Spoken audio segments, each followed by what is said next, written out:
Hello and welcome to another episode of Your State with me, State Representative Christopher Davis. I'm here with Randy Fiveash, the Director of Office of Tourism here for the state of Connecticut. Thank you for coming on. Well, thank you for having me. Enjoyed being here with you. Now, I'm wondering if you could just expand upon the Office of Tourism, something that's kind of been neglected in the past for the state of Connecticut. You know, what are you guys doing under the umbrella of the Department of Economic and Community Development? Well, over the past, it's been kind of interesting because I've only been in Connecticut for 3 years now. And but when over the last couple of years, the state budget, the state marketing budget, was cut actually to $1 a year, and which was we were in that club of one. You know, a lot of times you want to be in exclusive clubs. You want to be in clubs, you know, that you can tell your friends about that you're happy to be in. But we were in a club of one. We were in that club of one state in the country. We were the only state in the country without a marketing budget. And that's not a club you want to be in if you're in the marketing business, in the state tourism marketing business especially. And but fortunately, this past biennium, the governor and the legislature passed, it's part of this biennium that we're in now, a budget that included a total of $27 million in this biennium to market the state, from not only from tourism but for economic development as well. And so that made a serious difference to get us back into the marketing of this state, which is an incredibly diverse product of just everything you can imagine in the state to market. Now, what are some of the activities that your office participates in? Well, we are, you know, the Office of Tourism, which I'm director of. You know, our job is to market the state. Our job is, from a tourism standpoint, is the bottom line is to increase the economic health of our community, of our state, and the communities in our state from a tourism perspective. So we have as our charge to bring in more visitors and more people that are going to travel in and around the state of Connecticut. So we want to make sure that when we advertise and market and do the kinds of things, that we're drawing in the people from out of state, and also from the people that we encourage to travel in and around the state, the people here locally within Connecticut too. Because what we found is that there's many people around the state that want to stay within the state, will want to stay home, if you will, and travel within their own state. And if you could, just talk about some of the benefits of having tourism, whether it be people staying within the state or people coming in from other states. Now, I understand that it's over $11 billion industry here in the state of Connecticut, and it has plenty of room to expand. So it does. It's an $11.5 billion industry, as a matter of fact. And the great thing about this industry is that in Connecticut alone, there are over 110,000 people within our state, 110,000 people that are employed in one way or the other in the tourism industry. And what I tell people all the time is that how important that is, because that touches 110,000 families in the state of Connecticut. And in one way or the other, 110,000 families are affected one way or the other every day by tourism. If you look at how tourism affects from a tax standpoint, if our research says that there is that from every family would pay an additional almost $1,000 more in taxes every year. It's about $990 a year. They would pay more in taxes if it were not for the tax benefits that are brought in by tourism every year in the state of Connecticut. So it's a huge business. That's an interesting number to quote, because I think that gets lost on a lot of people about how important tourism is to the state.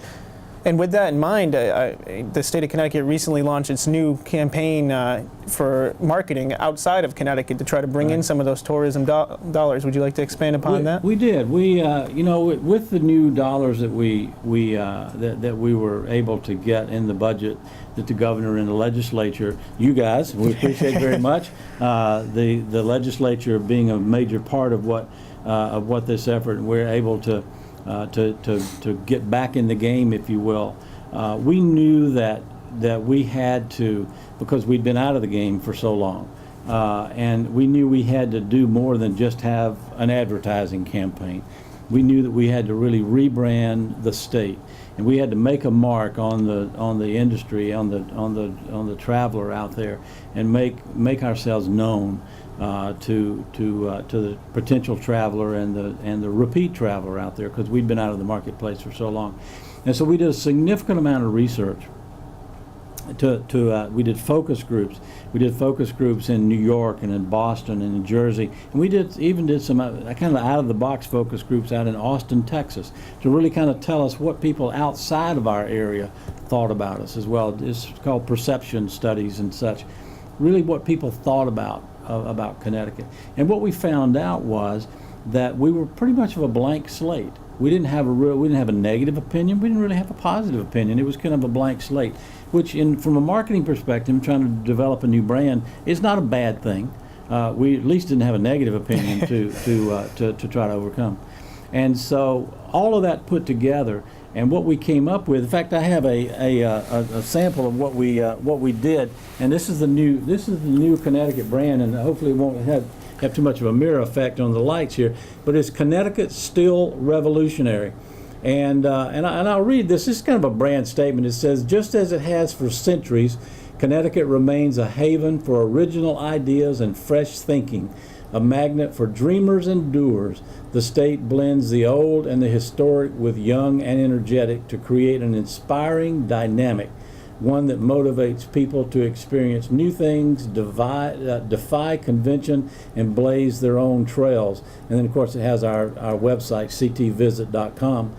And Connecticut Still Revolutionary is our new brand. And what that really means is that we can combine the rich history that we have in this state, and we can go forward and move forward and still remain what we have built on, and it continues on into the future to continue on for not only from tourism but from economic development as well, because this has to be a statewide brand. So we're pretty excited about it, very excited about it, as a matter of fact, and we feel like that we'll move the needle in from a tourism standpoint and from economic development. Jobs.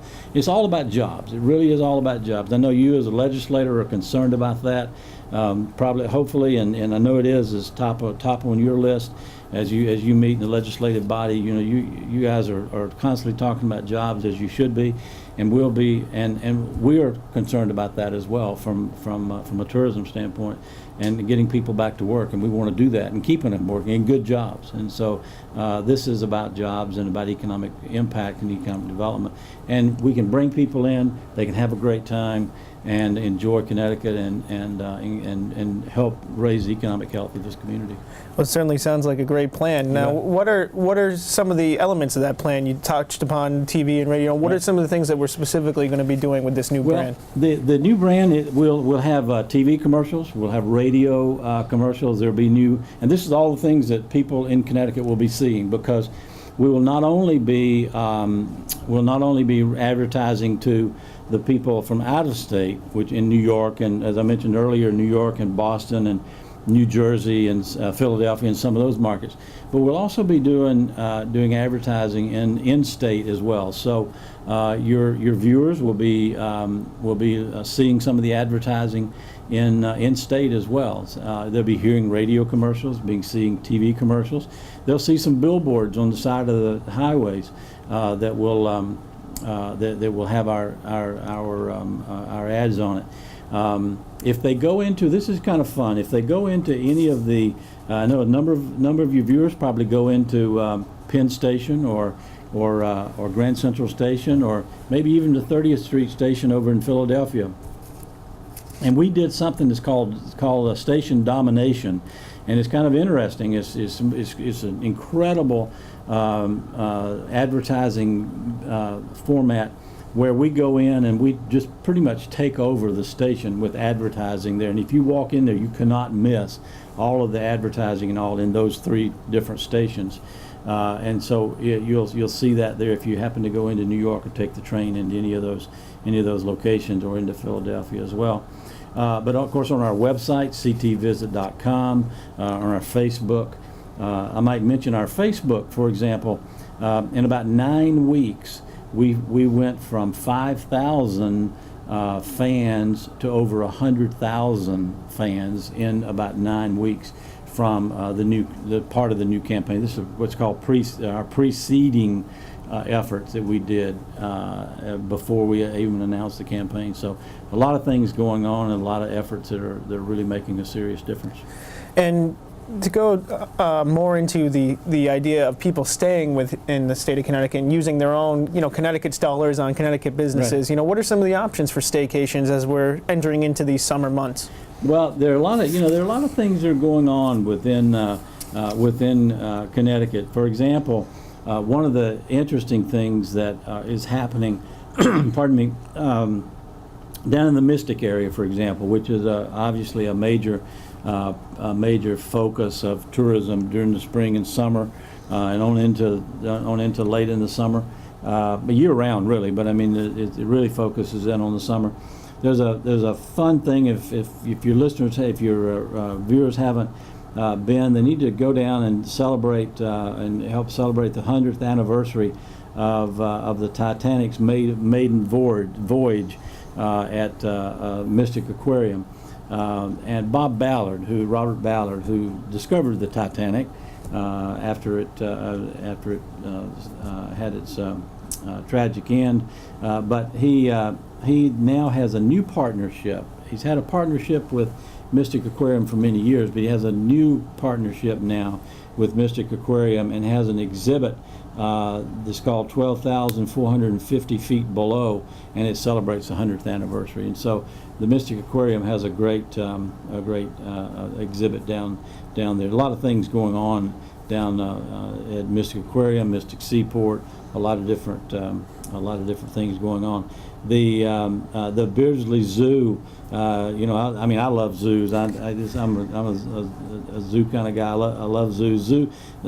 Connecticut's only zoo, which is Beardsley Zoo, down in the Bridgeport area, is celebrating 90 years. And consequently, they're celebrating 90 days of summer, which is a full summer of weekly discounts. It's a great opportunity there. A lot of anniversaries going on. Lime Rock Park, for example, is a great raceway, and they're celebrating 55 years. So a lot of things that are happening. Lyman Golf at Lyman Orchards, they're opening a new golf course, and it's they're opening at late spring, so it'll be open all summer. It'll be open new in the summer, and so they'll be open there. So Quasi Amusement Park is in their 104th season. Just amazing things. So a lot of things going on. And it's important to kind of get that word out there that there's a lot of things to do right here in the state of Connecticut. And I know some questions that I get from constituents and other people around the state is, we have these wonderful resort casinos here in the state of Connecticut, and what kind of interaction does the state Office of Tourism have with them, who obviously have an international marketing campaign to promote themselves? Because as we know, if people are coming in, they're probably flying into Bradley or going through Connecticut in order to get to the Indian reservations in order to take advantage of these resorts. And what are some of the interaction between the state tourism office and the casinos? Hey, it's a great question, because we have a great relationship with both Mohegan Sun and Foxwoods. They're both great destinations, and they truly are both destinations. I mean, they are. You can go there. You can, if you choose to, you could go there as a destination and stay there the entire time. But what they both, interestingly enough, and what they both are all about is you can go there. You can also stay there, enjoy the destination there, but also you can do other things around the casino as well. You can take day trips from around and enjoy the Mystic area or whatever area you'd like to from there. So, but and the interesting thing too about both of those casinos and resort areas is they have terrific live entertainment. They have terrific family entertainment there. They have terrific, outside entertainment. The entertainment level there that they have, it's not just about gaming. There's gaming there, and if you enjoy gaming, that's certainly the place to go. But they have so many other things other than gaming. But we have great relationships with both of those. We work very closely with both of the casino and resorts. Yeah, and I think it really does tie in because whether they're actually in Connecticut or not, they're still paying sales taxes to the state of Connecticut per their treaty with our state. And Right. they also employ thousands of Connecticut Absolutely. residents right at their resorts. So, Right. any kind of cross implementation of tourism dollars and trying to bring them into Right. Connecticut, I think is a positive thing and, for our and they're state. they're significant contributors to the state budget. As you know, the part of the dollars that they contribute go back into the state budget and contribute to the individual cities. So it's a great partnership with the state and the casinos, and now we have a great partnership from a tourism standpoint. And one of the things that Connecticut perhaps is known for is our beautiful shoreline and the opportunity to either go to state parks and go to our beaches or use them as launches for our boating community. What have we been doing in the Office of Tourism to kind of promote our state parks and attracting either people from Connecticut to go to them or people from outside of the state? We work with, and we've been working with now, because the state parks are a part of the Department of Environmental Protection, now Department of Energy and Environmental Protection. It's always hard to get both of those in, but now there's Energy and Environmental Protection, and it's DEEP now. So, but we work very closely with those folks, and because that's where the Department of Parks reside now, and the state parks that are a part of where the beaches are. Rocky Neck and Hammonasset and the others, and so we work very closely with them and to market those areas as well. We've got some great beaches and great shoreline and great. It's beautiful. Some of the shoreline. In our commercials, for example, that we just shot, we've got some of the most beautiful aerial shots of some of the shoreline that we've got, and it's some of the most beautiful shoreline on the East Coast. It's just absolutely gorgeous, and we've got some great aerial shots of that we use in some of the opening scenes of our and it's opening scenes and some of the closing scenes of our commercials. So we utilize it and sell it hard. And kind of going with the theme of the Still Revolutionary as our new brand here for the state of Connecticut, what is our partnership with some of the historic sites here in the state? We have been around since the very beginnings Right. of our country, and even when we were a colony of England. So, Absolutely. what are some of the partnerships we have with our historic? Well, that's a great question because as a part of what we've got, our agency, the Department of or the Office of Tourism, is also within the agency where history is, the Department of History and Historic Preservation, and so we're constantly working with historic preservation, and on our advisory council, that's a part of Culture and Tourism Advisory Council. We have the historic preservation folks and the Humanities Council and all the entities that are tied in with all of the history and the historic sites and such. And so we work very closely with them because it's an integral part. Not only now that we're have the revolutionary, still revolutionary brand, but way even before that, and not only because of this, but we work very closely because we're a very historic state, and it makes a serious difference that we've got all of that to sell.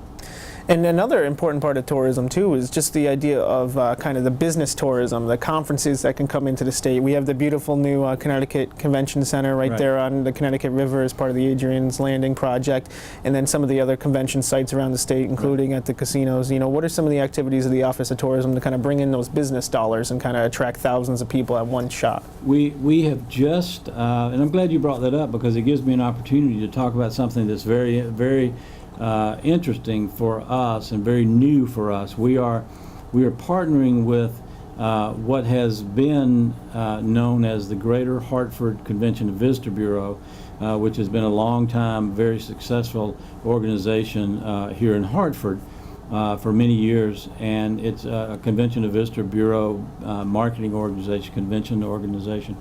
But we have partnered with that, as State Department of State Office of Tourism has partnered and determined that we needed to make a convention and meetings and sports marketing organization to be statewide, and because there's a real need for that on a statewide basis. So what we've done is taken part of our marketing budget, marketing dollars, and made it into a statewide organization. And we partnered with the Greater Hartford Convention Visitor Bureau, and renamed and reorganized that organization to be the Connecticut Convention and Sports Bureau, which just now will be a statewide organization. And that statewide organization, which we'll partner with, will be a statewide marketing organization for conventions and for the sports business. That's another thing that is so very important, not only the convention business, the meetings business, and you mentioned the convention center, which is so very important for the Hartford area, but also there are so many other venues around the state that are great venues for conventions. Not only the larger hotels, but there's some other venues as well around the state. But we have so many very important sports venues for sporting events, both amateur and kids events and those kinds of things all around the state. So we're going to market to that as well. And along those kinds of lines too, there's many other opportunities here in the state. I know we have the wine trail that is very active. Now we have the Connecticut Brewery Trail too, and some of those other options to try to draw in people of specific interest here in the state. What are some of those kinds of opportunities here in the state of Connecticut? Well, we have a Connecticut wine trail. We have the beer trail. We have an antiques trail that we're going to develop, and all of these things have been put. We were doing most of these things as a part of our website and developing these kinds of things, but there's been some legislation to develop some of these things as well, as you I'm sure know, and so we'll be developing a lot of those things. We even have down in the eastern area, down in the Mystic area, there's even an ice cream trail. Which I know you're going to be interested in doing that this Certainly summer. am now. Yeah, I know. This is the second year of it, and it's a great trail. And that trail is one where you have to either the people, the businesses that are on there have to have some kind of uniqueness to them. It can't be just come by the grocery store and pick up a pint of ice cream. You can't be on the trail for that. But you have to either make your ice cream there, or it has to be something unique there, that you scoop it, or something has to be there, unique. But most of them are make it there, and it's farm made and that kind of thing. But so many of these things. One of the things that I found when I came here 3 years ago, came to Connecticut a little over 3 years ago, was just the great diversity of product in this state, especially to be such a small state. I mean, we have such an unbelievably great diversity of what's here to sell. I never sit there and say I wish I had something to sell. We've got such a great, from one end of the state to the other, one side of the state to the other. There's always something great. And these trails that we have make up some wonderful opportunities for us. We actually have 2 wine trails within the state. And which has some pretty good wine. I mean, a lot of people don't think of Connecticut as having, as when they think of wine, they don't necessarily think of Connecticut. But they have both of those. Some very good wineries here, some award-winning wineries in Connecticut. So it's a great opportunity for us to promote that kind of product here in the state. And I think they certainly play a role into the staycation theme of trying to, giving little weekend activities for people to do. Ice cream trail down in that part of the state, or the wine trail up in the Northwest, or somewhere along those lines where, people can spend a weekend and stay here in Connecticut and experience new experiences that they've never had before right here in their home state. And, you touched upon the fact that we're kind of a smaller state, and sometimes we have to have a regional picture. And I know in the past we had worked with other New England states and northeastern states, and unfortunately, because of our $1-a-year budget, we were literally wiped off those maps. What are some of the activities to try to get us back involved in the regional tourism? Well, because of that lack of dollars, we were eliminated, and probably a lot of your viewers will remember the stories about us being literally wiped off of a map which was part of an organization we were part of called Discover New England. And that was a 6-state consortium of states we were a part of, and now fortunately we're back in the middle of, which is an international consortium to market towards the international market tour operator and in the UK, in the United Kingdom, and to Germany. And so we're back in that. We're back on that map, and we're back in that business. So it's a very important market for us because we do get a lot of international travelers in the New England area and in Connecticut. So we're back in that market, back in those, back on that map, and back doing that kind of business. So those kinds of things, and from a regional standpoint, we do a lot of things with our neighbors, and we should, but we know that, and we found out through all the research as we went through this branding effort, that we're pretty strong on our own too, and that's very important. That was a very important fact for us to find out. Certainly, and then especially with the autumn season coming up in just a few short months, New England's particularly known for our beautiful autumns, and I think it's important that we do get a lot of travelers from other parts of the country and around the world that come here just to see our beautiful foliage and other scenic views here in the state of Connecticut. Absolutely, and so we tell people, why go to Vermont? Stay here, and because if you look at some of the beauty that we have in the Litchfield Hills area and the mountainous areas of Connecticut. And you take the bed and breakfasts and the little small towns, small villages. We are one of the things we found out in all the research. Found a lot of stuff out in this research that we did, but Connecticut is all about its towns and its villages, and we're so strong in our towns. We're village centric, just town centric. And that's a wonderful attribute. A lot of people get frustrated with that, and we know that. I certainly hear about that from time to time. Yeah, you in the legislature, I'm sure you get frustrated with that. I know you do, and everybody does sometimes. But from a marketing standpoint, it's an interesting phenomenon because of the small villages and the town greens, and we heard that a lot in our research. Of the beautiful small town greens that we see everywhere, and the beautiful churches and the beautiful things that are around those town greens. And the beautiful part is quintessential New England and the things, and now it's quintessential Connecticut. So that's what it's all about. Great. Now, if anybody's interested, you can visit your website at ctvisit.com and get all this information that we've just discussed here today. Absolutely. And I want to thank you, Director Fiveash, for coming in today and explaining it. And hopefully we'll see only growth here in the tourism industry because of your efforts. Thank you.